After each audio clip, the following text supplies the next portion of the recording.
இதே சந்தோஷத்தோட இந்த புது ஜோடியை நம்ம வீட்டுக்கு மறுபடியும் வச்சிருவோம். மாப்பிள, நீங்க 2 பேரும் மறுபடியும் இருந்து வரணும். கண்டிப்பா வரமாமா. நீங்க சந்திர எடுத்துக்கு.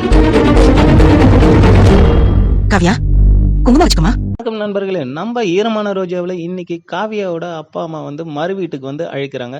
தாம்பலத்தில் பூ பழம் எல்லாம் வச்சு காவியா வந்து அழைக்கிறாங்க. அப்போ காவியா தலையில் பூ குங்குமம் வந்து வச்சு விடுறாங்க. அப்போ கல்யாணம் எல்லாம் வேணான்னு சொன்னது, அதுக்கப்புறம் வந்து பிரியா குங்குமத்தை வச்சு விடுறாங்க. ஜீவா மறு வீட்டுக்கு தானே நீங்கள் போயிட்டு வாங்கட்டு சொல்கிறாரு. என்னடா எப்போ பாரு எல்லாத்துக்குமே ஒட்டாமல் நீ தனியாகவே இருக்க அப்படின்ட்டு பார்த்திபன் வந்து கேட்குறாரு. மாமா கேட்டால் நான் என்ன சொல்லுறது அப்படின்ட்டு சொல்கிறாரு. அதுக்கு ஜீவாவோட அப்பாவும் சரி மறு வீட்டுக்கு தானே போயிட்டு வான்ட்டு அவரும் சொல்கிறாரு.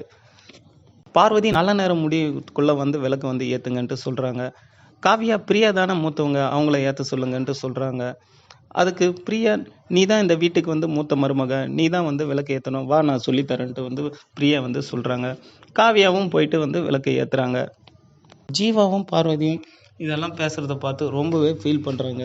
இதை பார்த்த காவியாவோட அம்மாவும், அவள் ரொம்ப மாடர்னான பொண்ணு, எல்லாமே கொஞ்ச நாளில் சரியாயிடும்ட்டு சொல்கிறாங்க. அருணாச்சலங்கிட்ட பார்வதி நம்ம பசங்களோட மனசை புரிஞ்சிக்காம கல்யாணம் பண்ணி வச்சுட்டோமோன்ட்டு ஃபீல் பண்ணுறாங்க. அப்புறம் காவியாவும் பிரியாவும் அவங்க வீட்டுக்கு வந்து போகிறாங்க. அவங்க தங்கச்சி ரொம்பவே சந்தோஷப்படுறாங்க. இதோட வந்து இன்னைக்கு வந்து முடியுது.